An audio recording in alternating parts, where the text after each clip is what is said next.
This podcast is part of Another Happy Studios, the home of podcasts with passion.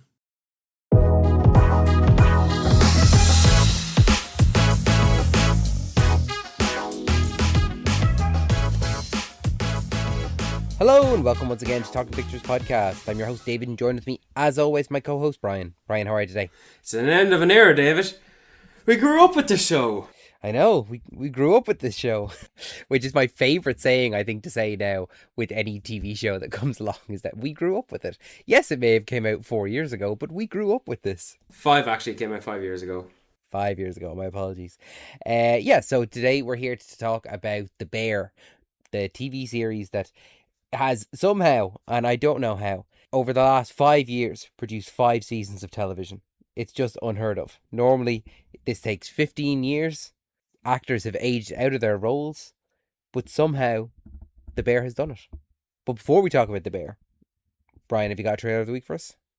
I got a trailer for the week for you, David. What's your take on movies being made that are about people who make iconic movies? Can you give me examples? I suppose there's a TV show called The Offer, and it's about the making of The Godfather. That was the only one that sprung to my mind as well, yeah. Do you want to know a fun fact? Flash fact, David? Please, flashbacks, yes.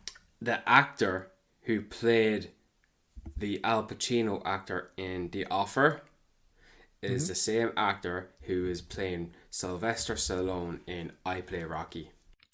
Okay, that is interesting. I did not know that. I saw the trailer for I Play Rocky. I only saw it today, which is, Wednesday the 15th when it was released. I had no idea this movie was coming out. And I gotta say, I was like, this looks alright. This looks pretty good. I'm looking forward to this now. I put it on my watch list. I was like, yeah, I'll fuck with this. Wait a second. You haven't watched the Rocky movies, have you? I've watched the first one and I've watched the Creed movies. Get out. When was the last time you watched the first Rocky movie? Probably the first time I watched it. Like maybe 2017, 2018. Right. Now, are you going to watch all the Rocky movies in the lead up of I Play Rocky? Or are you just going to watch I Play Rocky? No. What are you saying? No, squinting your eyes at me like that. You're the one who after watching every Godzilla movie for the lead up for whatever the lead up was. That was just for my own pleasure and pain. That's even worse.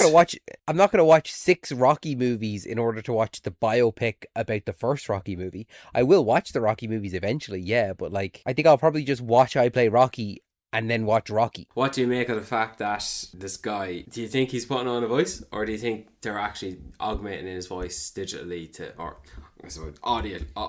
audibly to make him sound more like Sylvester Stallone? No, I think he's putting on a voice. I think that we have seen some good impressions in the last couple of years, like Timothée Chalamet playing Bob Dylan, and then actually it's a good job of mentioning this now, consider we'll be talking about him in a minute, but Jeremy Allen White playing Bruce Springsteen. Like I couldn't believe there was some parts where he was singing songs in Deliver Me From Nowhere, and I couldn't believe that it was Jeremy Allen White. So no, I think that this guy, whoever he is just doing a really great Stallone impression. He's a very, very short filmography list.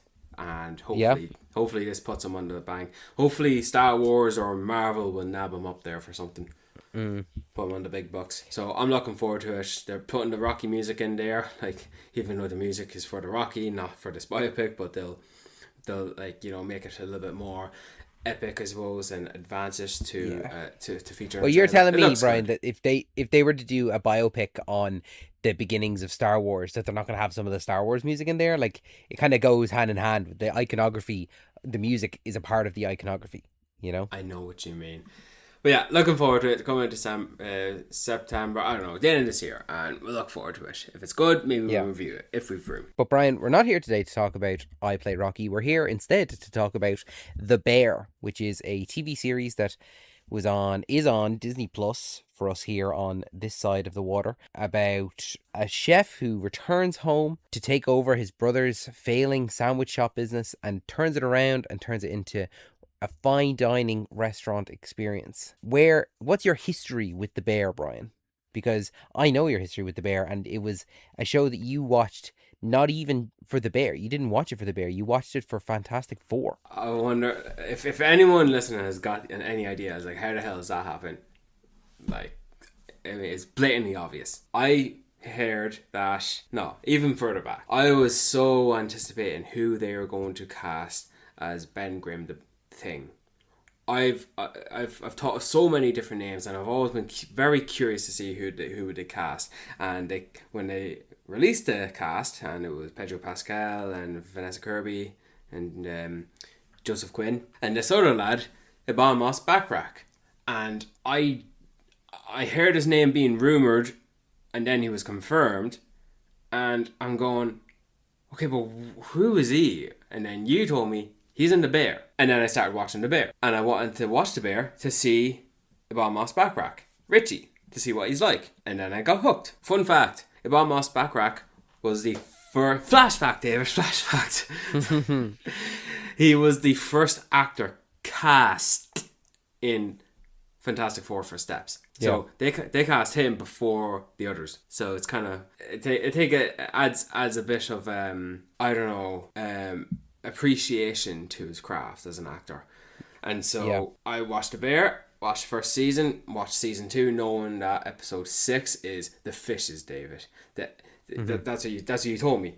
You told me the episode called Fishes is the one to watch out for. I was like, okay, and I watched season 2, and yeah, who would have thought that a show about cooking and a chef should be considered to be one of the prime time TV shows to watch in this day and age. You know, out of so many TV shows that are being produced today, now more than ever, why should I dedicate my time to this when I could be watching other stuff that I know I want to watch? And I watched it, and it made its little mark. It kind of came... It is obviously mostly a 10-episode season, bar the first and the last season. But the episodes are quite... They can be short, or at least are fast-paced, and they feel short. And it did not do itself any favours releasing all episodes at once for season 3 onwards. Because then you just binge it and then you're done. And then forget about it for a year. It always came out the same time it did, like June or July. And then you just wait a whole year. And then when they announced season 5 was the final one, it's like, okay, all the good things must come to an end. And good thing now that The Bear is not a show that I have to worry, am I going to make it to the finale, or will I die before it? We'll eventually have that problem. I don't have that. I'm aware that eventually, there are going to be some things that I won't be able to see out to the end. Like, what franchises are currently running that will outlive me? Or will I outlive the franchise? Like, what? Like, I would like to think I could outlive Star Wars, but I probably won't outlive Star Wars. I feel like if they were to continue on Star Wars after I'm dead, that's like a really interesting thing. Something that was there so long before I came along, and it continued. Now, if they reboot Star Wars completely, if they just go, okay, we're starting again, then I would consider, okay, I outlived Star Wars. But it is nice to know, that there is a finale to The Bear. And I will give it this, okay? I would like to commend The Bear. I kind of mentioned it at the start, and I want to mention it here again, that a show can come out 5 years and 5 seasons. And not only that, but it also gives a conclusion that I'm so satisfied with. Like, it feels like so often, or more often than not now, TV shows are coming along and they're doing great and they're receiving all this critical praise and all this kind of stuff, and then they just end up kind of letting down at the end. But I don't think that's the case with The Bear. I feel like The Bear is so consistent the whole way through. When I finished season 5, when I finished that finale, and I had spent the previous 3 weeks watching the first 4 seasons in anticipation for season 5. Season 5 ended, the credits rolled, and I went, I might just start watching it again. Like, this was such a satisfying journey from start to end, and I enjoyed every moment of it. Like, I might just go back to the start. This might be in my top 10 TV shows of all time. Not to play my hand so early, but I really, really love The Bear. So who do you want to talk about? I don't know. I genuinely don't know who I would like to talk about first. Who would you like to talk about? Sure, we start with the main man himself, the first of the big 3. Jeremy Allen White, a guy I've never really heard of, but because of The Bear now, he's everywhere. In fact, my first time seeing him was in The Iron Claw. That was before I watched The Bear. And then I seen the movie, and then I started watching The Bear, and then, okay, this is his signature role now, Carmi Brassado. I was aware of him from Shameless, from the US Shameless. So I had already spent a lot of time with him playing the character Lip. So I think it was maybe 11 or 12 seasons of Shameless. So I was very much in the Jeremy Allen White camp, and so much so that I saw The Bear, saw it being advertised on the Disney Plus header, and I thought, oh, Lip, I'll watch it because of him. Like, I watched this from season 1 onwards, so I was there from the start, and I watched it because of him. But you're right, this role has definitely become the thing that he's currently synonymous with. But that's not to say that, like, stuff like the Iron Claw, he was in Mandalorian and Grogu, and he was in Deliver Me From Nowhere. Like, we've spoken about Jeremy Allen White a few times now, but neither of those roles, they're not going to be the Jeremy Allen White role, not like Chef is, not like The Bear is.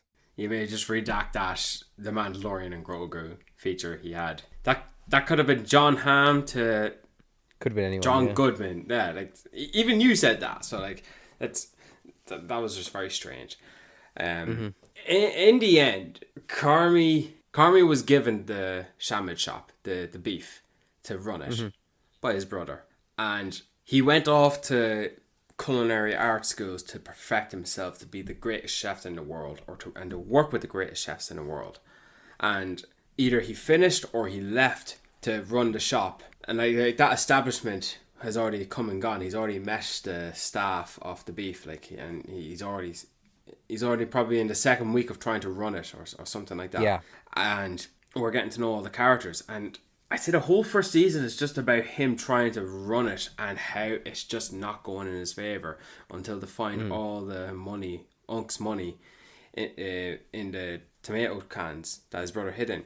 And that was his key, that was his pathway to make the beef into the Bear, the restaurant of his dreams, the restaurant to establishes himself in the grey halls of fine dining. And I mean fine, posh dining.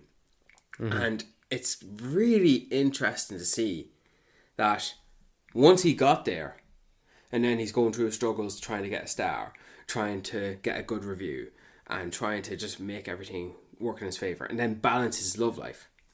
That by the end of all that, he actually came to realise, I don't like this. This is not what I want to do. Yeah. Like, at the end of the day, he always, like, he just wanted to run the shop with Mikey. Like, he just wanted to be with his brother. And I suppose cooking was such a big part of their family that's why he went into that. And that's what Mikey, like, even though Mikey was always someone that seemed to just always have, like, his fingers in lots of pies. Like, he was always trying to do these schemes or always trying to do these different things that might work out in the end. It was always cooking that he would go back to. So he thought, right, that's going to be my in. Like, Mikey always comes back to food. So if I get really good at food, he'll always come back to me almost.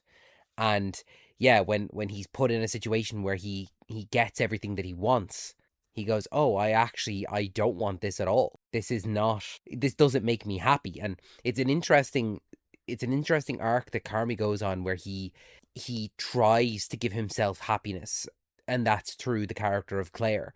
And he acknowledges the fact that he's too invested in her and he's letting down what he thought was his dream. He's letting that go, and everything is falling by the wayside, and that kind of all culminates in the second season where he's locked in the fridge. And then he has that whole speech about how he doesn't deserve happiness and he just needs to shut himself off from the world, and like, this is the restaurant is all that matters and cooking is all that matters. And it's just not the case. And I'm glad that over the course of the next couple of seasons, he realizes that no, I can't be this machine that just chops and sautés and bakes and all this kind of stuff, that he is able to realize, no, I don't actually, I'm not enjoying this. I need to find something that will provide me joy. And I guess the people around him, like, I think it's the people around him that he will find the joy in. And I'm glad that he's not just consigned himself to no longer being happy. Like, in the later seasons after him and Claire break up, the fact that he does have the opportunity to apologize, and the fact that they are on some kind of a decent level with each other, where, like, at the wedding, the fact that they're dancing together, or that they're all under the they're all under the table with Richie's daughter. Like, it's just a great scene, a great sequence. And I'm glad that by the end of it, his arc culminates in him realizing, oh no, I can be happy. His arc, I feel like his arc comes to its conclusion at the end of season 4, because in season 5 it really just feels like it's him passing that on. Now, of course, he Yeah. has his own little epilogue in the final episode, but Mm-hmm. Carmi has found his North Star by season 5. Like in season 5, Carmi is there to try to help everyone else now because he is content. He is leaving. He is not struggling. It's just interesting to see that just revealed there. He's leaving the bear at the end of season 4, and that one final episode where with the one location where him and Sid and Richie and Sugar, why the hell did I forget her name? The 4 of them are just in the final episode, and they're going through Carmi wanting to leave and why he is leaving and how Mikey's death affected it in a way. Now, by the start of season 5, he's content with that decision. He's made it, and he's not backing out of it, and he's not conflicted with it anymore, and therefore, like, that's his exit. Now, like I said, I know he has his epilogue moment where he's trying to find other work after the last service in the bear in the show, but I mean, I thought it's a bit brave. Like, I felt like season 5 was trying to bring the conclusion for both Sid and Richie. Yeah. I heard someone actually make this comparison, and I think the more I think about it, it really, really fits in that each season of The Bear for Carmi, he's going through the 5 stages of grief. And each season is a stage. So stage 1 is denial. So that whole first season is him kind of nearly denying the restaurant itself and for what it is, and like, it can't work this way, it needs to work elsewhere, we got to have a different system, we got to do all these things, and his kind of denial in it being what he wants and what he should be doing.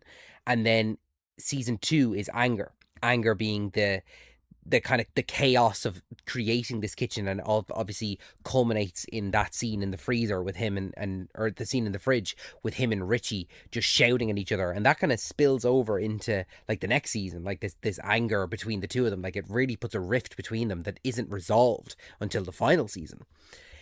Season 3 is bargaining, and that whole season, like season 3, I think is probably the weakest season, and a lot of it is just him being resigned to, we just got to keep going.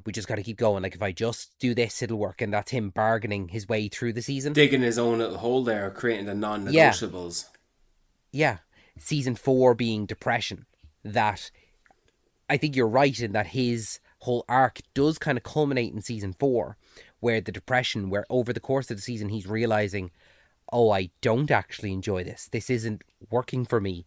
Like, and then season 5 is acceptance, where he goes, and you're right, again, it's just this transition of him giving the restaurant to Sid and Richie and Sugar, and him accepting, I'm not in charge anymore, this is my last shift. And when someone pointed that out to me, I was like, wow, this is brilliant. I never looked at it in that light, but it completely fits every single one of the stages. And who said that? Get him on the show here. I don't know, I saw it online. I was like, wow, this really, it just really fits, you know. Let's steal it. I have stolen it, yeah. Yeah, good. Carmi is definitely an asshole at times as well. Like a proper asshole. Don't get me wrong, every single character in this can be an asshole, and they... No, there's a few select individuals who are nice beyond compare. Yeah, well, I think there's a lot of characters that do a lot of selfish things, and they choose themselves over everyone else. And there's very few characters that are exempt from that, if that's fair to say. What did you make of the little arc he had with, what's his name? Chef Dickhead Four Eyes, who gave Carmi blisters and made him Jeff McHale's character, yeah. Joe McHale, yeah, that's who I was thinking of. Joe McHale, yeah. Yeah, I only realised that was Joe McHale last year. I didn't realise it was Joe McHale. Yeah, I didn't realise it was Joe McHale.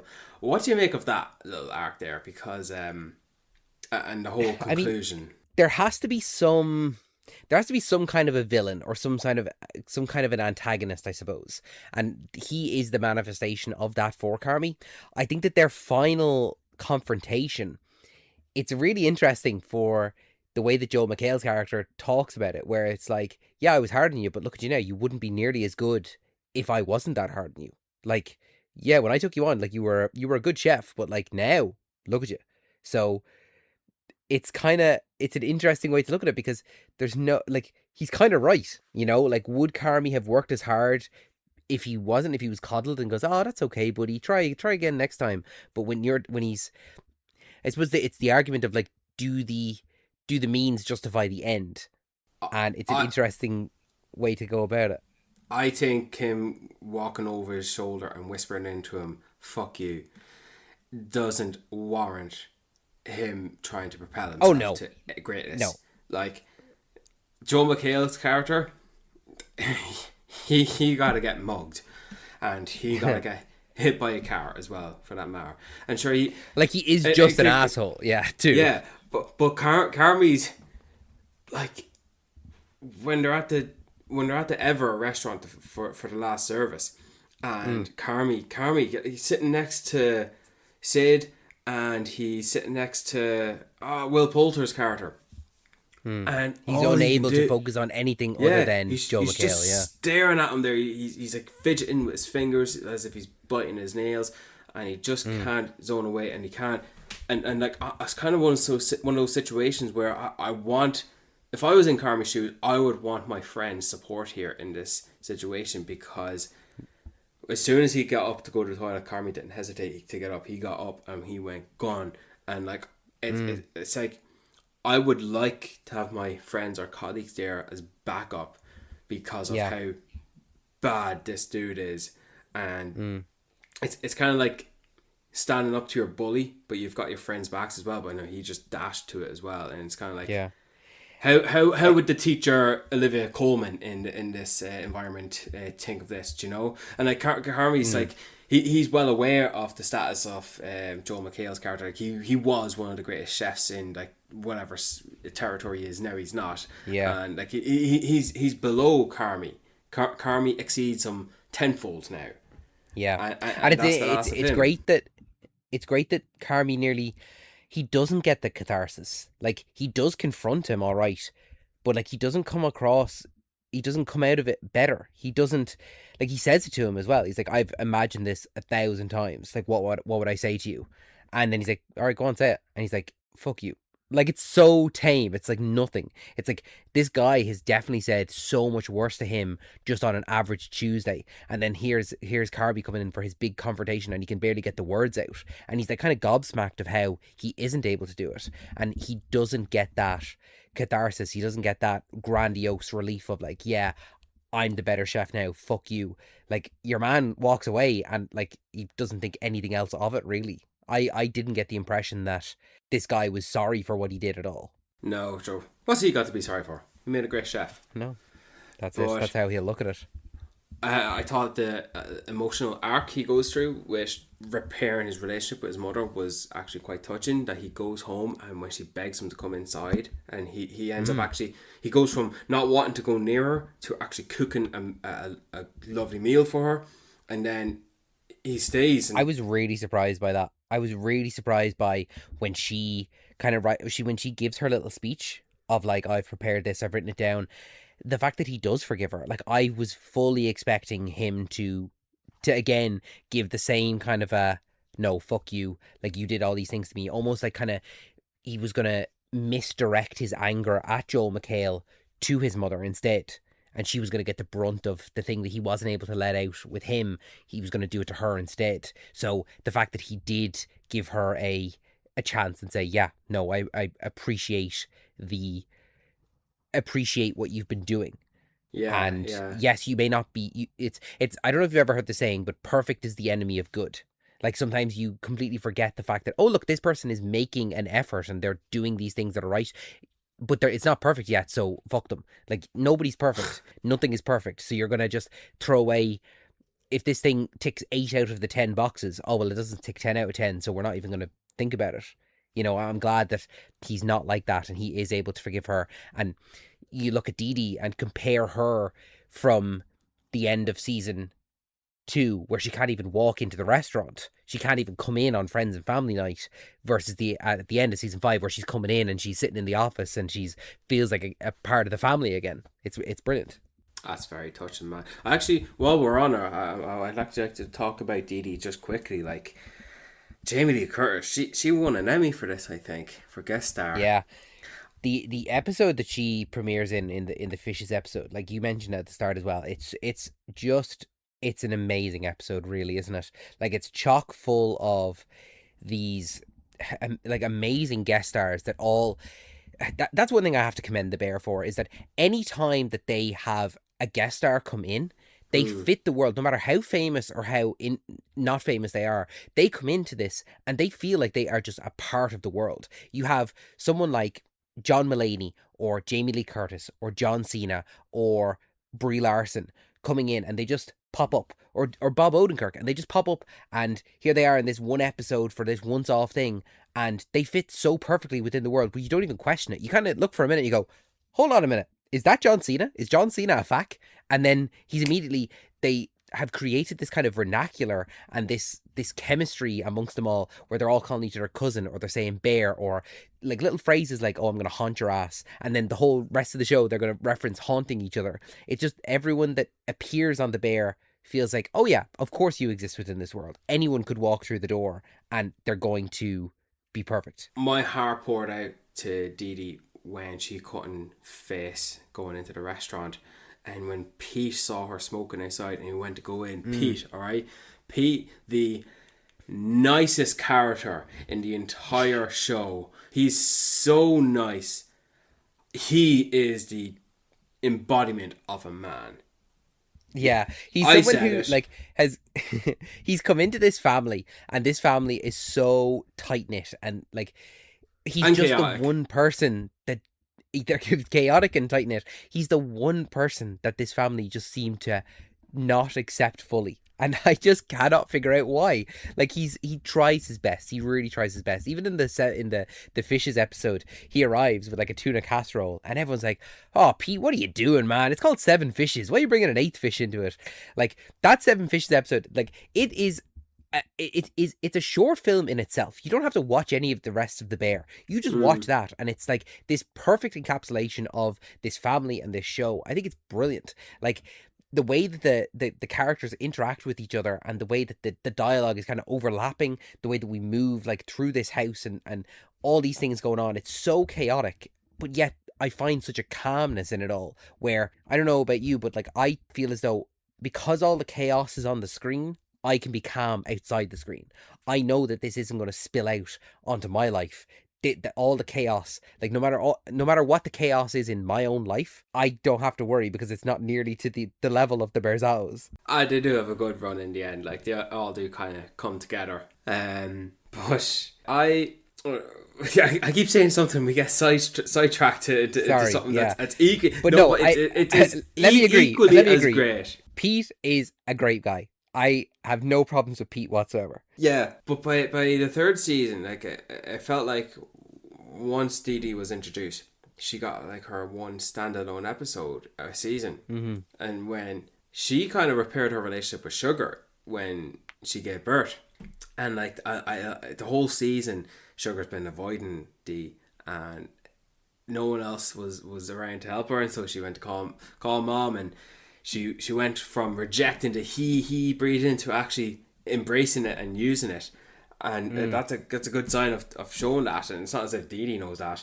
And then to the point where she's asking Dee to mind the baby for the final season, for the one night, and it's like, I love that Sugar is like, I'm listening in on this, and it's like, are you okay? It's gotten to the point where Dee Dee is like afraid of her own shadow standing next to Dee. It goes from Sugar being afraid of her own shadow when standing next to Dee Dee, to her actually making the demands and being the authoritative person when alone with Dee Dee. And it's Dee Dee's redemption arc. It also makes her submit to the rules everyone oppose around her. Like, she has to abide by the rules and the standard that everyone else has to limit her to, and she accepts it, she embraces it. It's like, how many times do people ask her, is she alright? And she doesn't lash out crazy. She accepts it, and she says, I'm okay. Like the wedding episode where everyone goes under the table, Dee Dee was there, and Sarah Paulson's character asked her, are you okay? And rather than Dee Dee saying, oh fuck you, she says, I'm doing okay. But she says it with a bit of a snarkiness, knowing that I know you're asking me that because I am batshit crazy. But yeah, I'm doing batshit okay. crazy. Batshit crazy is one way to put it, but also like an alcoholic. Like it's very clear that a lot of the Berzatos have a problem with drink and a problem with alcoholism. Just addiction, I think, in general. So it could be anything. Yeah. But yeah, she was great. Pete was great. Where do you want to go next? Do you want to keep going through the family list, or do you want to go with the second billing? Yeah, let's jump away from the Berzatos for a minute and let's go to the true kind of audience surrogate, someone that's coming into this world in the same way that kind of maybe like you could nearly put them on the same level of like Pete and Sydney. And you have Sydney come in here and she has no idea. Like it's like anytime that something is brought up, she's like, sorry, what's a fact? And then we're introduced to fact and it's explained to her who the facts are and what their relationships are with each other. And that's kind of nearly the surrogate for us as the audience as well.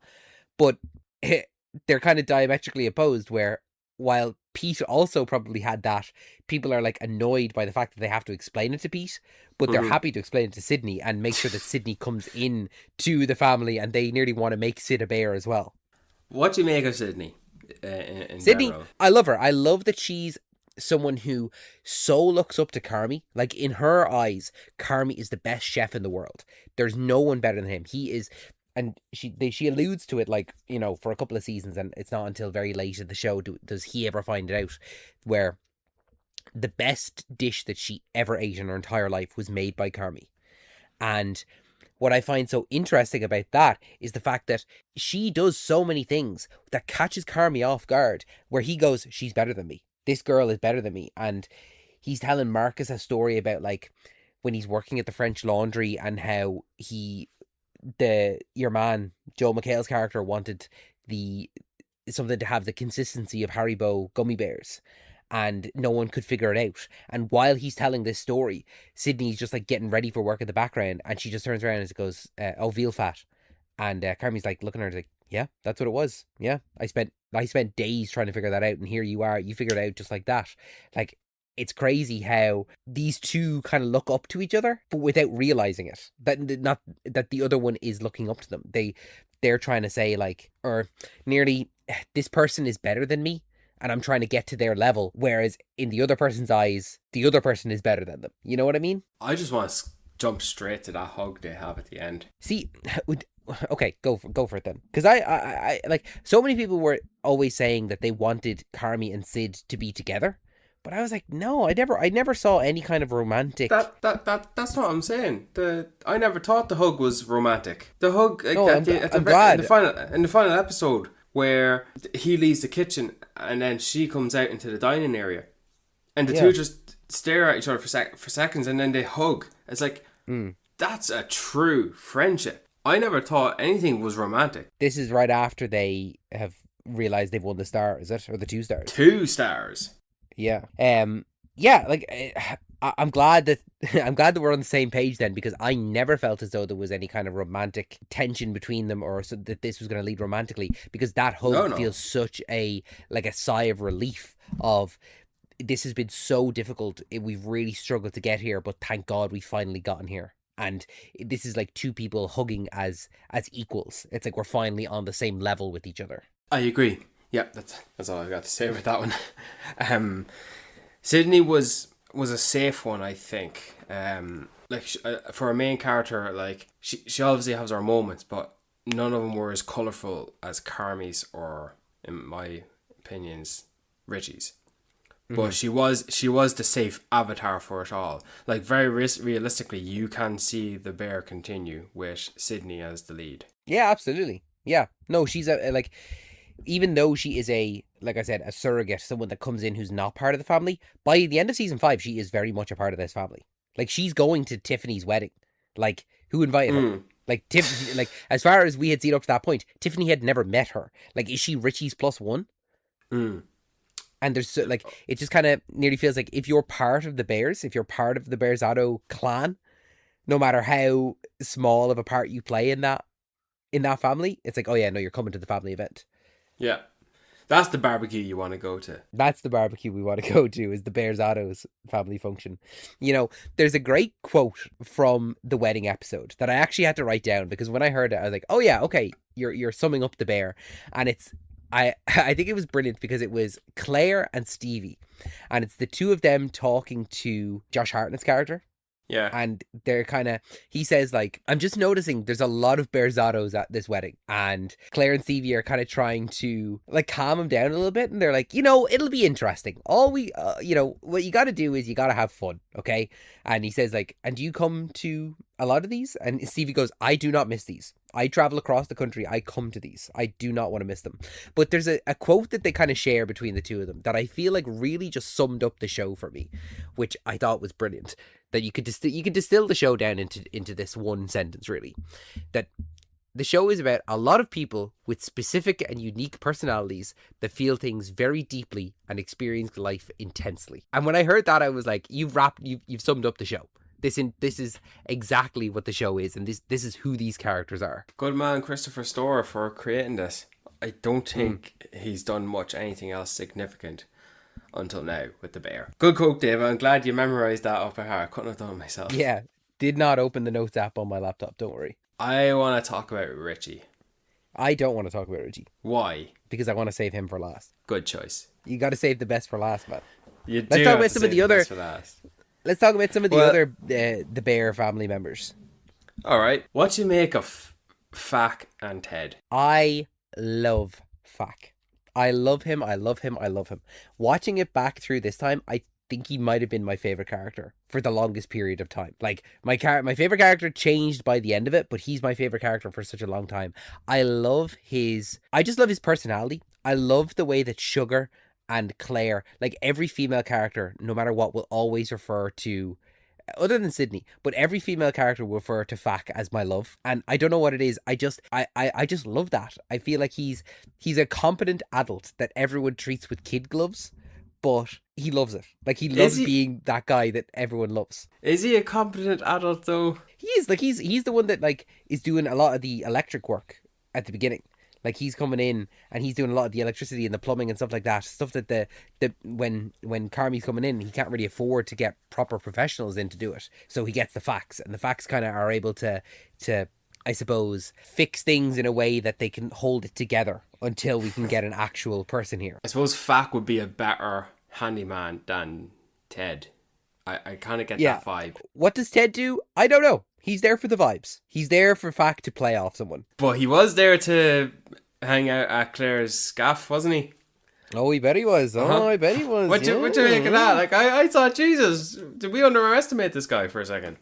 Yeah, listen, there's something to be said for a guy that's funny. And Ted is definitely funny. And I'm glad that there are some relationships in this show that get to work out. Even if maybe Carmi and Claire don't get to work out, or Richie and Tiffany. I'm glad there are some characters that we get to see these relationships flourish. Or even Marcus and Sydney. Like, Marcus wanted to go out with Sydney, and that doesn't come to its head. So I'm glad that Ted gets to be happy in that respect. Now, don't get me wrong, there are other characters that obviously, like Richie, we'll talk about it later, but the what's her name? Can't think of her name this right second. The other hostess, the one that comes from Ever. Oh, can't remember her name, but I know who you're talking about. You know what I'm talking about? Like, they form a little bit of a something.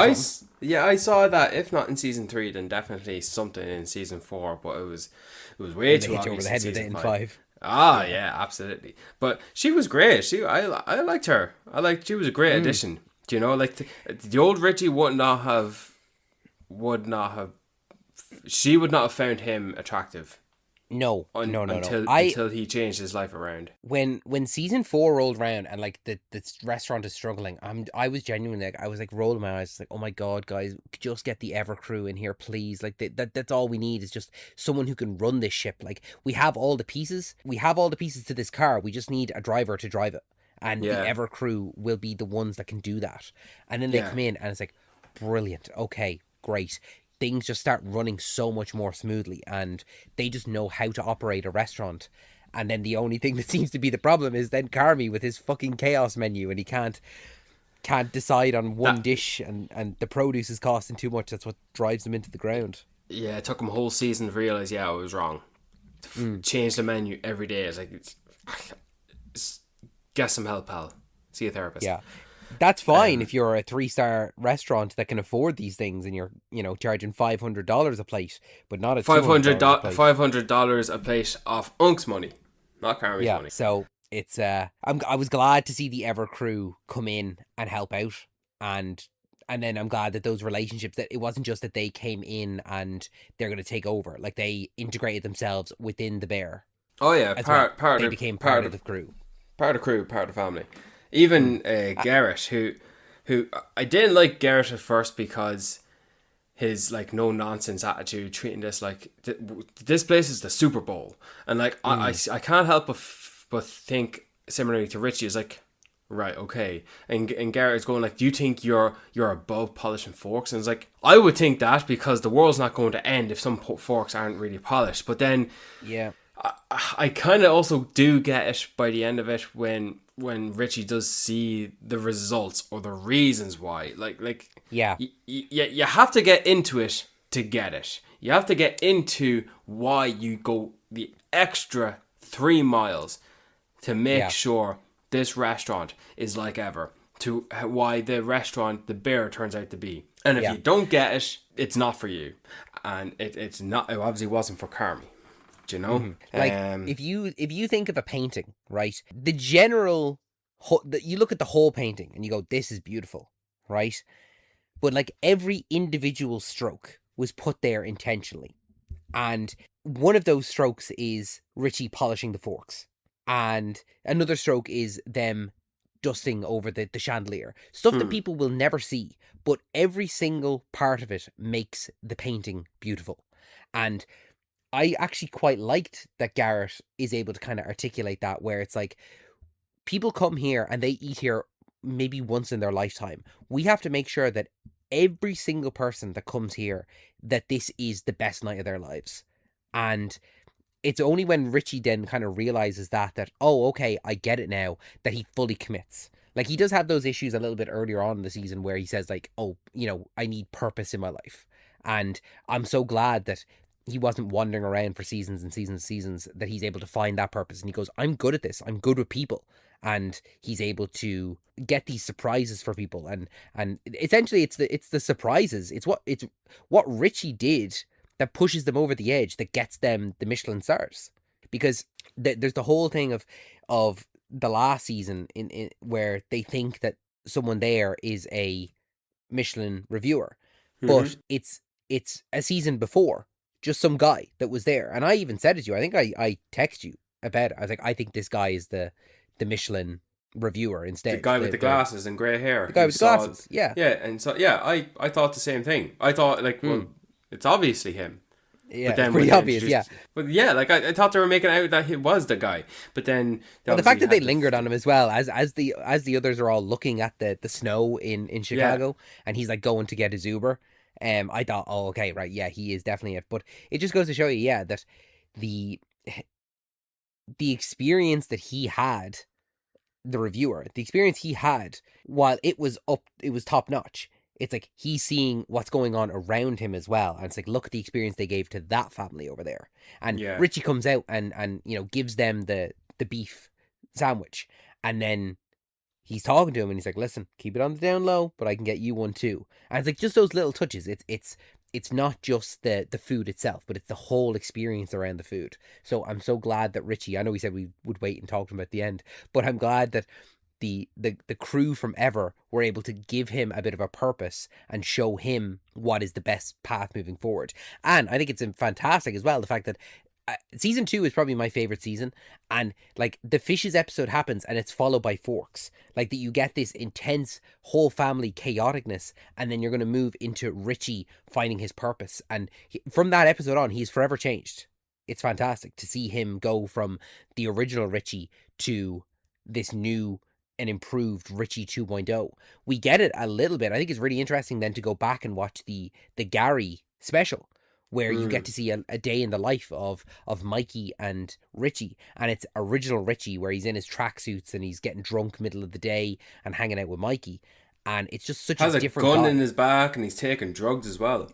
Yeah. He's crazy. It's just such a comparison to go from one to the other. Sure, we'll go back to Richie anyway. I love talking about him. He can be Yeah. sporadically scattered throughout. I did want to mention though with Vac, I loved his improvement in the final season. When he's going around the restaurant with his hands out as if he's holding a plate.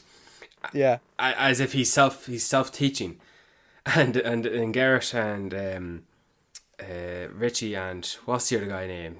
The wine guy who used to be a baseball player. Yeah, I know who you're talking about, but I can't think of his name. I can't think of his name for Gary. He's one name. of the Gary. Yeah, he's one of the very, very side members of the Bear. You know, it's like the two guys who wash the dishes. Like they're there the whole time, but they're not getting episodes about them anyway. Fack was chatting to the two guys at the restaurant there, and like he dropped his hands when he got into the conversation, and then he started talking about his life, and like it's not the conversation that Richie has to run in to save the patrons. Like Fack held his own, and he got this, and he talked about his tattoos, and like these are all my tattoos, and one of them's for Carmi, one of them's for Richie, one of them's for Sugar, and one of them is for Mikey, and like there's a lot going on with Fack.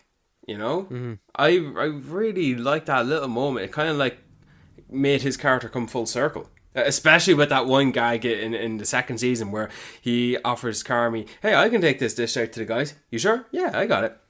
And Carmi tells him what to do. Take this in front of him and pour this in front of him. Okay, good. He goes out there really robotically. He stops at the corner and he does like a sharp turn to going down here. Like he's so meticulously dedicated in perfecting this, and he actually delivers the line well on what the dish was, and then he pours it, and then he walks back away. Because Carmi didn't say it and then put it down on the table for them to enjoy. Like he did exactly what you told me to do. Yeah, he went back in there and he said, "I did it." I love Carmi's reaction. He just looks up. Just watch Carmi's eyes when he looks back. And that Fack is there, back with the dish. Like, what the fuck are you doing? And then I did. I poured you in front of him. Yeah, why is it back here? And then Richie comes in as if he knows exactly what went wrong and he knows what happened. Yeah, even though he wasn't there the whole time. I got it. Yeah, I'll talk to my guy. I'll handle it. Don't worry. There are some great like reactions from Carmi. That one always stands out.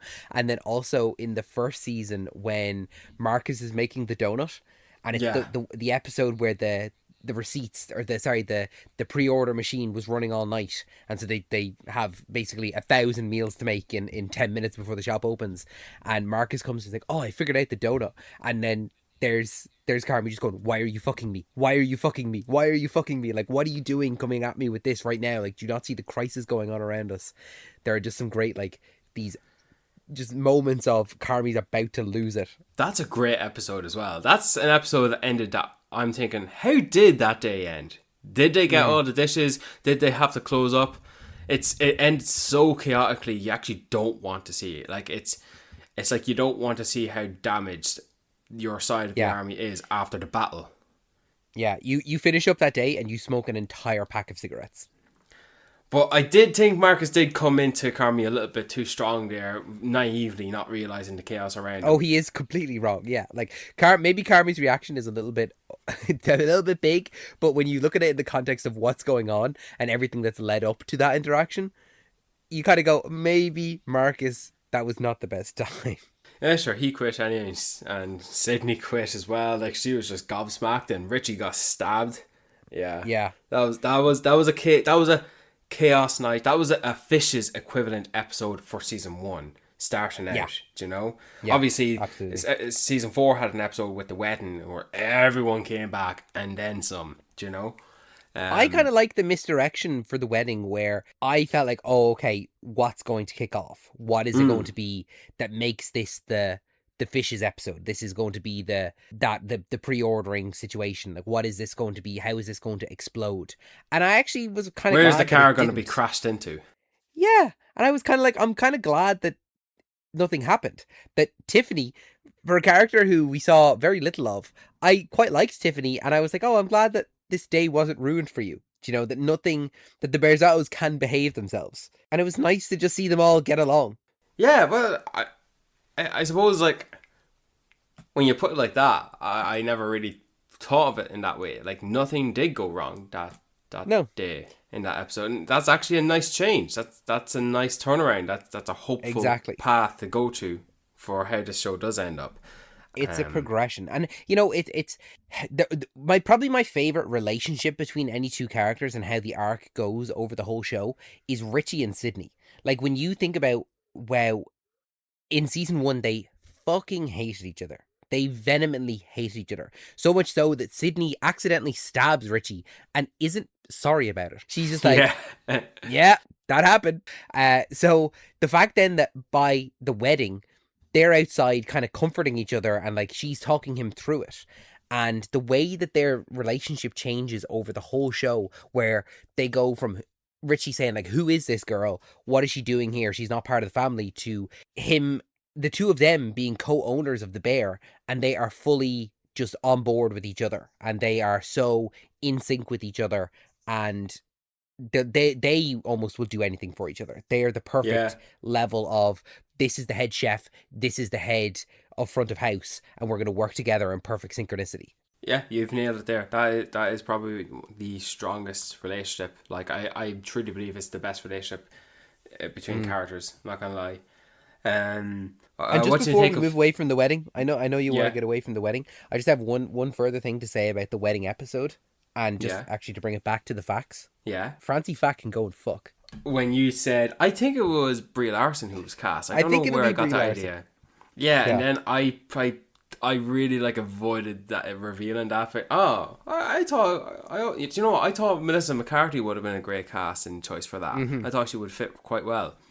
But yeah, I didn't like Francie Fack. She can go fuck. Yeah. There's something about like, you're having 4 seasons of building up Francie Fack, because every time that she's brought up, Sugar's like, no, Francie Fack can go and fuck, my love. Like, the fact that she would always say that to Fack as well, that no matter what, she would always refer to him as my love. Even when insulting his sister, she would say, Francie Fack can go and fuck, my love. And, Pete bumped into her at the gym. Oh yeah? And how'd she look? Francie Fack can go and fuck. That one bit where Fack was standing in like at the doorway just a bit, he's literally planted himself up against the wall, edging his eyes, peeking at Sugar, and she's going like a bold child. Yeah. Like, what did Francie you do now? Come to family night? And then she goes hey honey, you okay? No, I won't be mad. What? No, she can go fuck. Like, she says it so like lightly as well. And then when he says, I invited her to the wedding, and it's like, what? And then she sends him out there and she gives out to him. It's like, are you mad at me? Fuck off. She completely changes. Yeah. Shug's a great character. It's because she treats him so well that when all of a sudden she's berating him, you go, oh, she really means it this time. She really fucking hates what he's done here. Yeah, Shug was a great character. I really did like her. She was a good anchor for Carmi as well, I think. Do you know? Yeah. She plays a great older sister. She plays a great older sibling. We get the flashback of when Carmi's going on the plane, when he's going to New York, and she slips him a couple of $100 in his pocket, even though he's refused it already. And then even in season 1, like, I don't know if you remember this, but when she's not really part of season 1, she's actually just trying to get Carmi to go to Alcoholics Anonymous, like a kind of a support group for the family of people that were alcoholics. Yeah. And she is saying in that first season, like, have you called mom yet? Like, there is some level of a relationship in that early season of Sugar and Dee Dee that isn't present throughout seasons 2 and until the baby's born, and then that relationship kind of rekindles. But there is something there. Maybe they hadn't quite realized what they were going to do with Dee Dee yet. But no, I feel like Sugar takes on a great responsibility of being the older sibling, because now she is Carmi's only older sibling. Mikey's no longer there. And I kind of like that for how it turns out to be, because Mikey's absence is his presence. And because of that, he haunts the narrative. Yeah. And because of his absence, it kind of welcomes more time for Sugar to step in there as the sibling. Like I'd say you have the big 3 with Carmi, Sid, and Richie.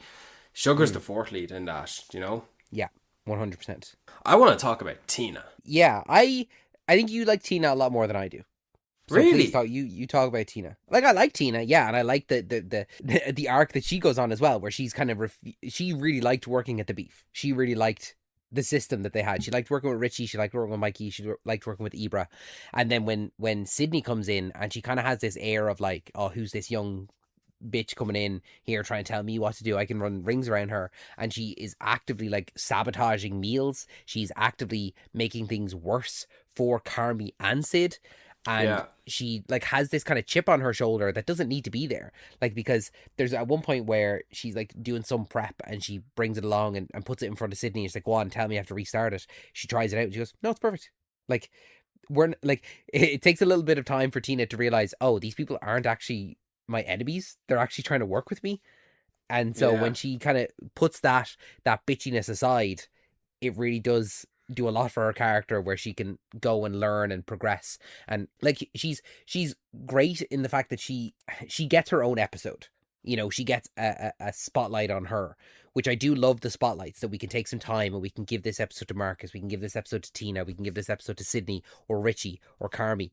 But Tina's episode, that they did it all as a you know, how did she get to be at the Beef? Like, we don't find that out really for anyone else. We don't get a, how does this person end up at the Beef? We only get it with Tina. And we get this, I suppose, this interaction with her and Mikey, where she doesn't know who Mikey is. Every other interaction we've seen has been from a character who has already been introduced to him as a character. So this is her. Yeah. This is where we get to see the fact that, because Carmi kind of describes Mikey as someone who everyone thought they were Mikey's best friend, or everyone wanted to be Mikey's best friend. And you get to see this side of Mikey that really, you get to see that, in that he kind of gets on with Tina, just this woman that has come in and sat down at the Beef and is crying, and he forms a connection with her and they get on so well. He's like, listen, if you're looking for a job, we could use an extra pair of hands here. Like, and she's like, do you want my CV? And she's like, no, why would I need it? Like, I just talked to you. Like, you're sound, like, you're cool. Like, come work here. And it's brilliant. So I really like that episode for Tina, and I like the things she goes on. But I think you like her more. So if you have anything to add to that, please go ahead, take the floor. Anything I to feel like add I'm to talking that? a lot this episode. Yeah, you're after telling me that. Yeah, I think you like Tina more, so you talk about her, and you're after talking the last fucking 10 minutes talking about her. Listen, I really like The Bear. Okay, I just really like this show. I like that the Mikey appearance for season 3 was the flashback episode for Tina, and that shows Mikey's side to his personality, to someone who doesn't know him for who he is. Not Carmi, not Richie, not his mother. It's a total stranger who becomes one of his closest confidants, closest allies, as far as the Beef goes. She's not privy to behind closed doors as to what his mental state actually is. I fully believe that him speaking to Tina made his day. And that him going home alone to an empty house to drink to a bottle or to become depressed again, it was not that bad that night after he met Tina. Obviously, it gets worse when it comes to the point where we see him in Gary, where he's got his beard, he's wearing the hat and the hood, he's shaved head, and he goes on that adventure with Richie. It's kind of like signifying the downfall of their relationship. I feel like Mikey would go into the Beef the next day and he'll have a smile on his face for the likes of Tina, and he'll get on great with her and Ibra and everyone else, really, you know, because they're not privy to behind closed doors because of what we, the audience, are privy to Mikey's life, which ultimately leads to his death. Like his family and Richie, they probably can see how it could have gotten to the point where Mikey committed suicide, whereas maybe the rest of the Beef crew, maybe they would not, you know, if they weren't so aware of his mental state, you know. Yeah. And you know, the way that they handle Mikey throughout the show, I think it's actually the best way to go about it, where this character, we're introduced to this world where this character is dead. And because he's not there and he haunts the narrative, it feels like every time that we get to see him, it's only just a shooting glimpse of one of the characters. They've just woken up from a dream, and that dream was their memory. Like we're just seeing essentially the memories of Mikey, and I think that's a great way to go about it. And the Gary episode is the only thing that's not like that. It's a full on episode starring Mikey. I feel like we get the most out of Mikey in that one.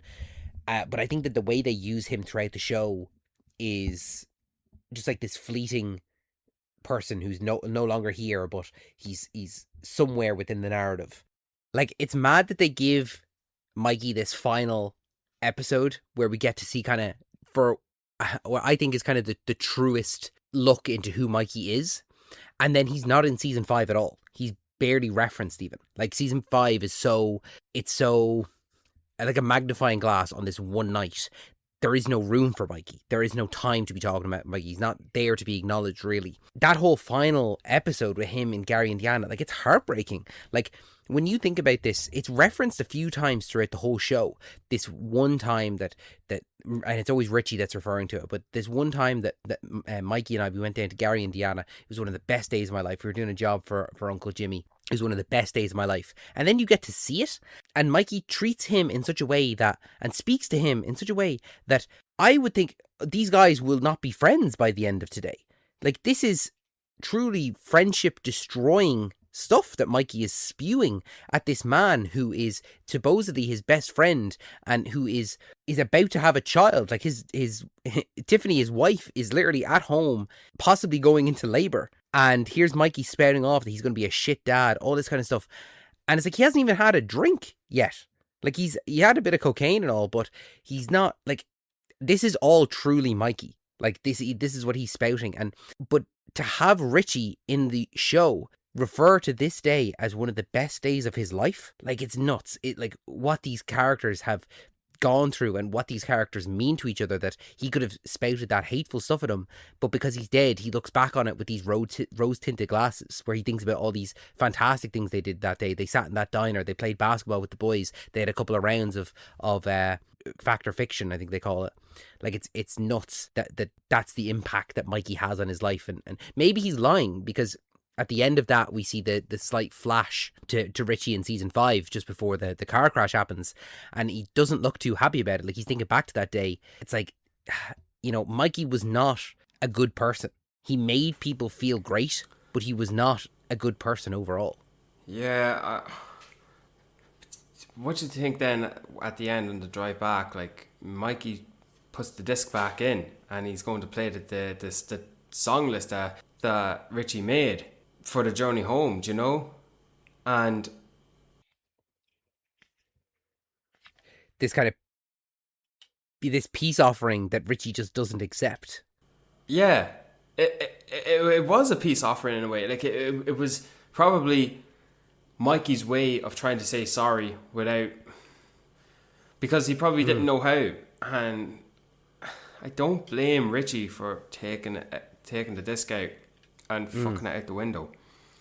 And then Mikey probably thinks, great, now I've lost my best friend. One step closer to where he ends up. It would be so, like, I'd love to know where in the timeline that trip was for the two of them. Well, it must have been a couple of years, because, like, when you think about The Bear, all 5 seasons of the show, it takes place over, 18 months? Slightly less than 2 years? Like, when you think about it, Sugar has a baby from, she's pregnant in season 2, and the baby is, like, less than a year old by the time of season 5. So, like, I'd say the whole show takes place over 18 months total. And, like, when we're introduced to Richie's daughter, like, she's a couple of years, like, she's 5 or 6, 7 at least. So she's 7 by the end of it, so I'd say she'd be a late 5 or middle 5. And I feel like when the show starts, Mikey is only dead less than maybe a month or so. So, like, that day happens, and then it's maybe, let's say, 4 years between that and when he kills himself. Like, so the guys, they obviously made up in some way. And maybe Richie is so far removed from it that he is kind of a little bit rose-tinted glasses, a little bit delusional for it. So, yeah, it's crazy. It's again, it's complex characters, isn't it, that feel things so intensely. I'd imagine the Fishes episode happened after the Gary episode, timeline-wise, chronologically. No, I would say it's before. Yeah, because Would you say Tiffany... so? It is. Yeah, it is.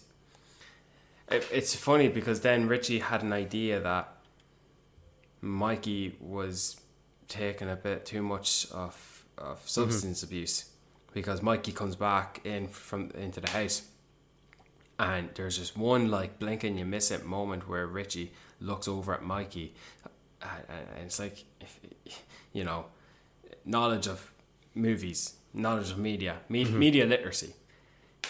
You know, Richie's seeing Mikey and he's thinking, how much coke have you been taking tonight? Do you know? And like Mikey, he had the inside knowledge. Richie, he had the inside knowledge of Mikey and what he might have been going through. And there is that one moment where Richie said, I could have done more. I could have done something. I knew what he was going through. He says that to Carmi just before Richie gets arrested for beating your man. Yeah. Do you know? He just didn't want to nearly admit it to himself, or he didn't want to... Like, he's seen what Mikey has done when he... Like, on that Gary trip. Like, he's seen what Mikey has done to him when he's had a bit of it. So he doesn't want to be maybe rocking the boat. Yeah. Because of what Mikey's capable of. Yeah, gotta give it to John Berthol. Like, the guy's not in much, but he's in a lot.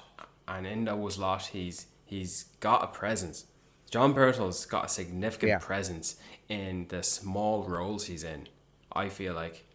Yeah. So he's definitely someone who he's the epitome of a character that haunts the narrative. Yeah, absolutely. And I didn't miss him in season 5. Like, I felt like we got all we needed. No, there's so much going on that I don't... Yeah, there's feels like a culmination with the previous seasons that you don't... And there's so much going on in season 5 that you don't need him. Yeah. Quick speed round. Marcus. I loved Marcus's development, that he's someone who... He just went from making bread to... He's in a magazine for like rising chef. Like, he's really found a passion in this, and he's studying Carmi's books. I actually love the Copenhagen episode. I think that's one of the best as well. That again, the season 2 is by far my favorite season, and I think it's the Fishes episode followed by the Copenhagen episode followed by the Forks episode. Like, it's just such a run of fantastic episodes. And yeah, I like Marcus a lot. This comes to down how the final show was going to end, but like, I didn't know how it was going to end with Marcus. Was he going to end up with Sid? What's the purpose of him losing his mother? What's with the beef he's getting with Will Poulter's character? Do you know? Well, when it comes to the Will Poulter character, I think he found someone he really liked. You know, Sydney kind of had Carm and they could bounce off each other, but there was no one really that he could bounce off of in the pastry section, in the, like, during the bakery. And so, but I did feel as though Marcus got a little bit of a big head as well, where in that Copenhagen episode, like, it's Will Poulter that's teaching him. And I think that when Will Poulter then joins the Bear for a bit, and he's kind of under Marcus, I think Marcus nearly goes a little bit too off the deep end with that, where he is kind of saying like, oh no, I'm your boss here. I was like, yeah, I'm here to help, but like, Will Poulter's character is like, he's not on the same level as Carmi, but he's a lot more experienced than what Marcus has. And I think that Marcus has forgotten that and doesn't quite realize it. So Marcus gets a little bit too big for his boots as well. And when Will Poulter says like, oh, he's going back to Copenhagen, Marcus takes that really personally as well. Yeah, because he also doesn't. I think he does see him as a friend. He doesn't want to lose his friend. Yeah, I thought he did get a bit too big for his boots, and he needed to be dialed back a bit. But like, I think that kind of welcomes it a bit. I think that welcomes. Not everyone is perfect. People make mistakes. People have to make amends and make some apologies. And in that little arc after losing his mother, he wanted to make a great dish for his father, who he has no relationship with whatsoever. And he still stands up for himself. And his father goes to give him a hug or shake his hand. He's like, "We're not there yet, you know. I wanted to make this for you. I want to make something out of this. I want to initiate a relationship, but we're going at my pace." And exactly, my terms on it. Yes, and it's well rounded. I think I really did like it. What you make of Ibra? A man who I feel like I think he should have gotten in his own episode like Tina, like Marcus, but he only got moments throughout, and he had a lot of moments. Yeah. But if there was ever a character who I thought was going to die in the bear because they needed to create they needed to dramatize a situation or make serious in a certain situation that kind of catches the bear crew off guard unexpectedly, and their death would throw them off course in ways that they may not even know it. And I thought Ibra was a character who would have died. I thought he would have had a heart attack or just died in some sort of natural causes. And I thought that his death would play an impact onto it. I don't know why I thought that. I always just did think it. Do you know? Maybe because it came to the point... I mean, if there was a character to fit that role, it would have been Ibra. Yeah. Right? I think it just came to the point where when he was struggling to find his place and he couldn't go back to the school, and he goes back to run the sandwich shop with the two boys... who I forget their names, to be honest. Like it's been a minute since I've watched the show, so like it's not as if I'm gonna remember everyone's names. But the two guys who were running the sandwich shop, Ibra's become quite successful there, sharing scenes with Rob Reiner, pitching the bear as a chain, and the whole time he said, "Well, it's what saves the restaurant is this franchising, this proposal that Ibra puts together." Not bad. I did think, did they save the bear at the end? Did they, save the restaurant? I know they had a service to a certain degree, but did they even end up saving the restaurant? Because I'll tell you this, David. Season 5 was, you watch episode 1, 2, 3, 4, and you're getting into episode 5 and you're going, is this a lost cause? Is this a fruitless mission? Is this... I was getting vibes to another show that I'll not mention, but that show was wrapping up its final few episodes, and I felt like everything is going to shit, and your piss poor attempts to rectify everything are getting shot down to the gutter, and you have no chance of climbing out of it, regardless of how much screen time and pitched hope you were given.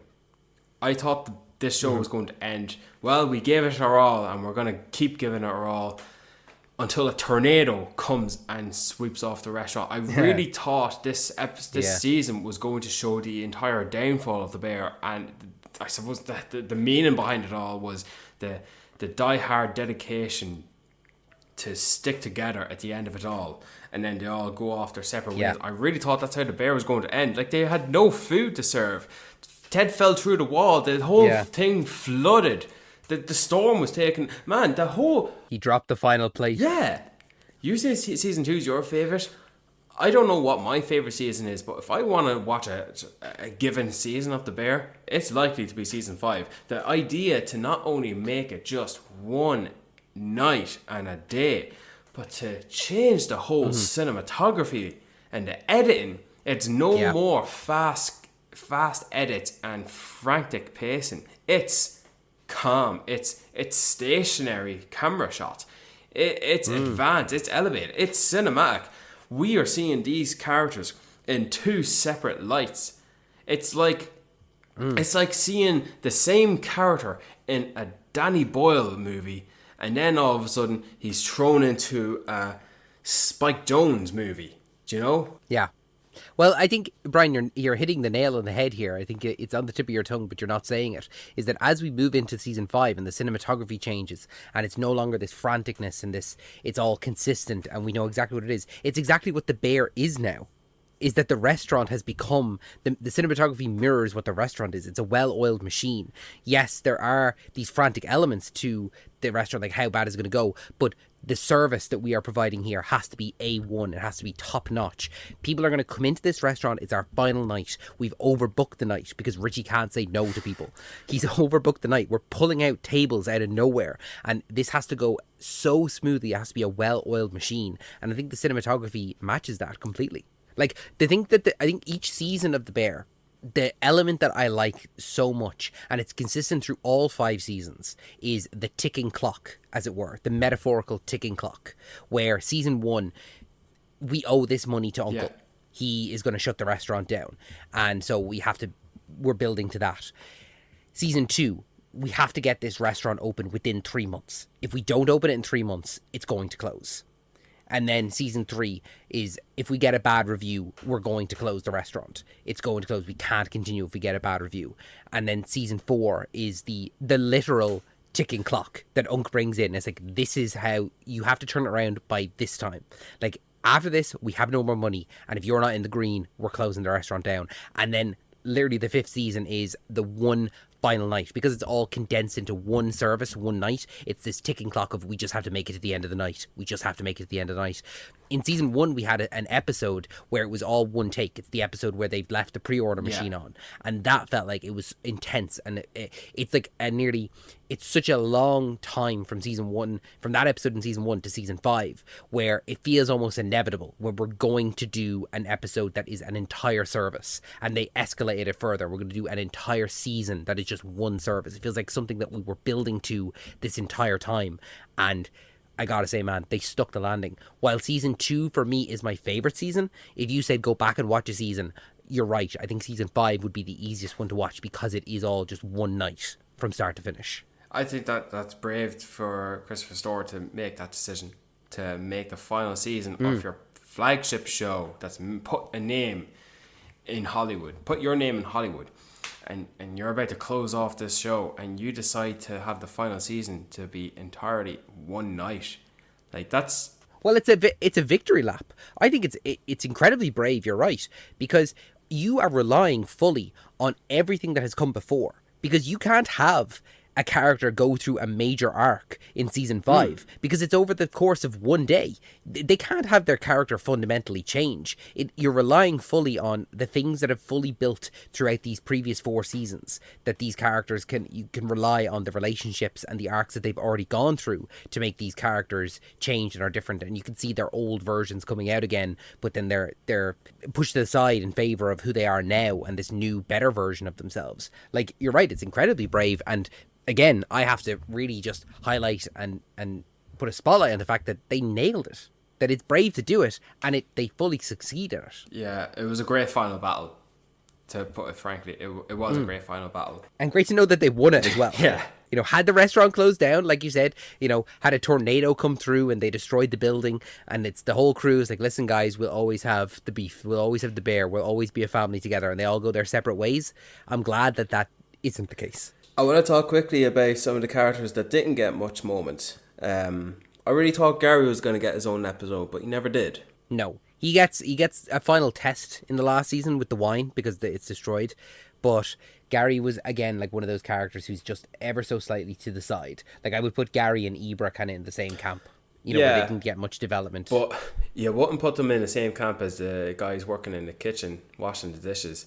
No. You nearly forget they're there. But they got one moment in season 5 where Sydney was asking them their opinion on, can you wash up with the sink in the locker room? Like, that's not an easy task. And the fact that one of the guys says, well, no one ever asks our opinion, that's like an acknowledgement that we've always been here, and yet we've never had our moment. Do you know? Yeah. Well, it's the difference of the restaurant under Carmi versus now the restaurant under Sydney. Like, it's Sydney's first day as owning the restaurant, and what did she do? She asked these guys' opinions, and they're like, oh, no one's ever asked us what we want before. Like, we've just kind of been told and we just go along with it. But now here's this different management style where she is going to have everyone be an active member, I suppose, in the team. What do you make of some of the guest stars, like, really quickly? I love them all. There's not one I don't like. Yeah. I'll shoot them out to you. John Mulaney, a guy who I didn't know until I started watching The Bear. John Mulaney's probably my favourite guest star out of all of them. I just love Stevie. I just love his voice. I love his character. I love his... Like, there's a moment in Fishes where the facts are trying to convince him to go in on baseball cards. And he's like, listen, I'm going to give you $300 because whatever you do with it will be incredibly more entertaining than whatever I would do with $300. But you guys have to keep me updated with what you're doing every week. Like, he's someone who is incredibly smart and is so much smarter than the facts, but he's gonna play into them a little bit. He's like, he's not talking down to them or anything like that. He's telling them how it is. So I just love him. I just love how he is not a bear, but he is a bear as well. You know, he's someone. Him and Claire have the moment, like I was saying there earlier, where he says, "I come to all of these. They can be chaotic and they are incredibly entertaining, and I never miss them." Yeah, I like the little moment as well where Sugar asks him to hug her. Yeah. He's just a calming presence almost in this chaoticness. And even though season 5 was a one night and a day season, they still incorporated him in. They got him in, like, they had him have dialogue with Carmi, you know, like he helped him get a job. The final, scene for the bear was like the Tony Stark funeral where everyone came back, like everyone was there, like even Bob Odenkirk was there of all people. Like, he was in the Fishes episode and then he was in the wedding episode, which was a surprise to see him there. What do you make of him? What do you make of Bob Odenkirk, Lee? I really liked it. Again, I said it earlier. There's nobody that appeared in The Bear as a guest star who didn't fit within the world. And he was a really interesting character to play opposite Mikey, because like I said earlier, Mikey was a character who's described as everyone as being his best friend, or like everyone thought they were Mikey's best friend. And here's someone who is genuinely like they fucking hate each other. Like that they're throwing fucking forks at each other, or he's like, yeah, you come on, you tell this story all the time. Like, come on, you end up here, you end up there. Like, come on, like you just gotta repeat the stories. How about you finish one of your jobs as opposed to finishing a story? Like they're just very good adversaries. Then what do you make of his second appearance when he was speaking to Carmi? Yeah, the fact that he says, oh yeah, by the end of it, Mikey and I actually became quite good friends. And I didn't know if maybe he was trying to fuck with Carmi or not. I would like to think that maybe Mikey matured a little bit, but I can see as well why he didn't like Lee, because it seemed like, I'm not sure the exact relationships, but that Lee was maybe trying to see Donna, maybe trying to date Donna, and so Mikey didn't want him there as a father figure, because in his mind his dad is his dad. So when Lee comes in, he just sees him as this guy who's trying to replace his dad. But maybe in later life, after Carmi wasn't there and they were able to chat, Mikey maybe was able to realize a little bit, oh no, this guy is just a guy, he's not trying to be my dad at all. Or maybe just not, he was not too bad. Like Lee was a shithead. Maybe I've blown out of proportion. But so was Mikey. Yeah, he's able to see the error of his ways. Yeah, if anyone was a father to them, it was Uncle Jimmy. Yeah, absolutely. He's a guy who I really liked seeing. Like Oliver Platt is the kind of guy. He's the kind of actor who always appears on screen, and you're thinking he's going to be like an opposition for these guys. He's helping them, but to a certain level. But no, he had their backs the whole way. Like he even right up until the last season. Sorry? Up until the last season. I feel the last season he becomes a bit of an antagonist. Like he is always like in that role for the first 4 seasons where he's helping them out, but he's also like on their backs as well. It's like, guys, this isn't charity. Like you do have to pay me back at some stage. Like I'm bleeding money here. And then in season 5, when he's trying to buy the air rights and he's trying to, like, he's out of money. He's completely out of money. He made a bad investment and now he's on the back foot. And so he's kind of actively he has to get rid of the bear in order to make money. He was always going to come around. So it feels like in season 5 he plays much more of a, but in season 5 he feels like he's playing that antagonistic role. He's not, he's an opposing force as opposed to a villain or anything like that. Yeah, I like the respect he had for Richie when Richie gave him the chocolate banana. That was a great moment. That was his come to Damascus moment. His like, oh, I see what this is. This is something special that Richie has put the work in for. I spoke about this. We hear about that in the Fishes episode, and it's now 5 years later, and Richie has remembered this little bit about him and has made this special surprise for him that night. And he gets choked up about it. He's really, I think he fully realizes, he fully sees it of, oh, this is what this place could be. Yeah, don't know, Dave. I think we could keep talking all night long, but well, there's one other guest star that I wanted to actually get your opinion on. Yeah, who's that? Olivia Colman. She was great, wasn't she? She was a great alternative mentor, female figure for Carmi. Put her and Donna together, who who's Carmi going to aspire to be, to heed advice from? Do you know? Well, I put her on the same line as, but on the opposite end to Joel McHale's that mentor figure. Oh, absolutely. When you think of the flashbacks with her, like she does also say things to him that Carmi repeats, where they're like they're dressing plates or whatever, and she's coming over and she's like, faster and cleaner, chef. Would you like me to finish it for you? Like, kind of certain things that are like, they're not positive reinforcements or anything like that. She's kind of trying to get the best out of him, but it's so completely the opposite way that Joel McHale's character is going about it. And you can see that because they go out and they share a cigarette, and still he's always referring to her as chef. And her final request at the end is like, the next time you see me, can you refer to me by my first name, please? And he's like, yes, chef. You know, there's so much respect for her character as opposed to what Carmi has for Joel McHale's character. Yeah, she was a good character. Now I liked the one scene she had in season 2, and then the good guest star appearance she had in season 3. Like she was a good mainstay. Yeah. Like they were very well selected for as far as guest stars. They were great pickings for who they came in. They're not too big, but they're big enough to be established that these guys are a name. These guys, we recognize their faces. Yeah. We know they have a catalog. Well, Olivia Colman is an Oscar-winning actress. She is now. She's an Oscar-winning actress now. She was at the time. What? She was at the time. 10 years ago, did you know Olivia Colman, though? I did, yeah. But I can say I'm an outlier. But Olivia Colman is an Oscar-winning actress, and she has been for years, way before The Bear came out.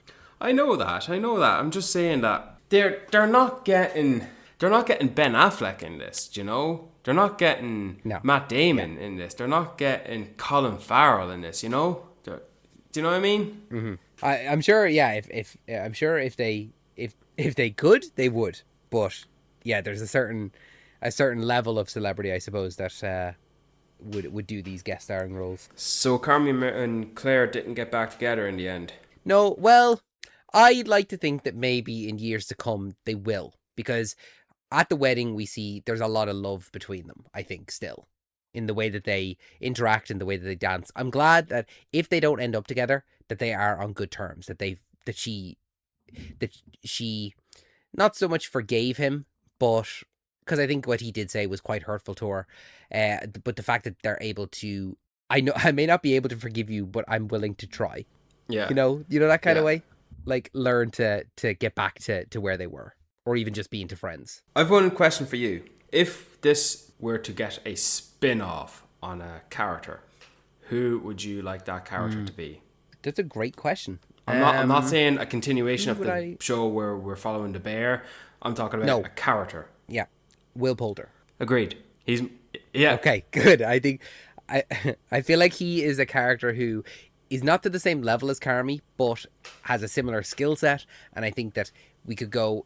It feels like he has a lot of joy within the cooking world, the culinary world. Like when you think about his episode with Marcus in Copenhagen, and he seems like the coolest dude ever. Like he is the chef that you want to be. And then you compare that to his episode where he comes back for the Ever funeral, and he is talking with some of the other chefs where they're his heroes, and he's just like a little nerd. Like, and how did you do that? Like, did you compress the air with inside the pastry first? And the guy's like, yeah. Oh yeah, I was thinking that. Like, he's just a full on, just a fanboy, and he's just so nerdy. And it's like, okay, I can relate to this guy. He was the coolest guy ever in the world, but no, this is just a regular guy. So I would like to see more of Will Poulter's character. I was glad he came back for the 5th season and he got to be, a part of the Bear team. But I would like to see maybe a continuation with him if we were to get anything. I think we could get an interesting show with him where he could be nearly like maybe globe-trotting from one restaurant in a different environment after another. He seems very much like a nomad type of character, do you know? Like what? And we've only gotten real inklings of his background, and there's definitely more than one occasion he's mentioned his sister. I'd like to know more about that and the relationship he has with her. Yeah, what's going on there with his sister? Like, is it in the makings of it being repaired? Repaired from what? Where is his parents? Where's his friends? Where did he train? Has he got other mentors around the world?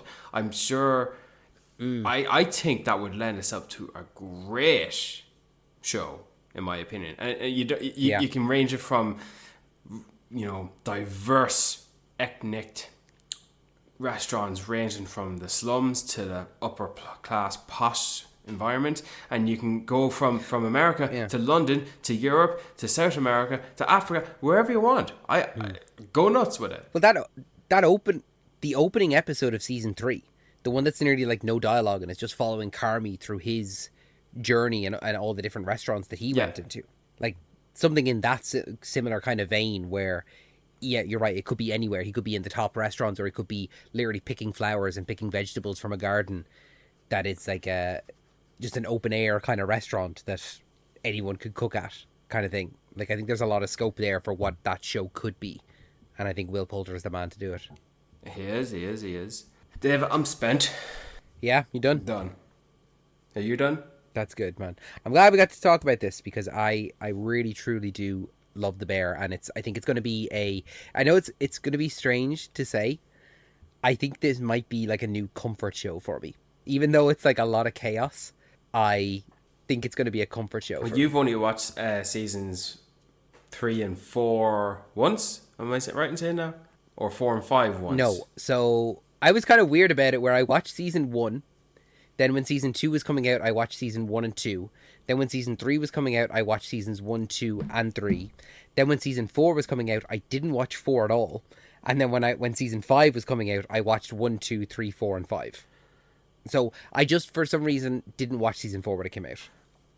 So I essentially kind of got 2 seasons worth of new episodes before the show was over. Have you any recommendations? I do. It's The Bear. It's The Bear. I definitely do have a recommendation. Can I think of it off the top of my head? No. You can recommend The Bear. I hear it's a fine restaurant. Yeah, I'm going to recommend then something else with another character from The Bear. I'm going to recommend Bottoms, which is a movie starring Ayo Edebari. I thought you didn't like that movie. No, I did. At least my memory of it is that I liked it. Maybe if I go on Letterboxd, David, maybe I didn't like it, but I'm going to recommend it. I remember watching that movie with you. I don't think you liked it. Let's have a look, shall we? Let's go on my Letterboxd now and see, did I like Bottoms? Give me 1 second here. I gave it 3 stars, 3 out of 5, 6 out of 10. It's not bad. I wouldn't recommend Bottoms personally. I'll recommend The Bear. That's all right. You recommend The Bear and I'll recommend Bottoms. It's okay to recommend something that we're talking about. What do you mean? We just talked about it. Yeah, I know. It's at the end of the episode. So people are going to listen to it, presumably having watched all of The Bear, and then you're going to recommend The Bear. All right. I'll tell you what. I'll take your recommendation on board. I'll watch The Bear again, just to make sure that it is as good as I think. I changed my recommendation. I recommend Fantastic Four First Steps. I like seeing a Bob Moss back rack. Yeah. Fair enough. Okay, we'll go with that then. Brian, thank you so much for joining me for this episode of Talking Pictures Podcast. Thank you so much for listening to this episode. If you enjoyed this episode, make sure you're subscribed to us on your favorite podcasting app of choice, and you're following us on all of our social medias, which can be found in the links down in the description below. We have new episodes every single Wednesday, so if you haven't already, make sure you're subscribed. We also have another podcast, which is Saturday Morning Cartoon Club, where we have new episodes on that on the last Saturday of every month. So subscribe there, subscribe here, just to never miss an episode. This podcast is brought to you by Another Happy Studios, so make sure to check out all of the other podcasts in our network. Those can be found at anotherhappystudios.com or on the Another Happy Studios YouTube channel. Brian, any final words before we let these people go? Restaurants should not be as stressful as they are depicted in this show. Just saying. Heard, chef. Heard. Let it rip.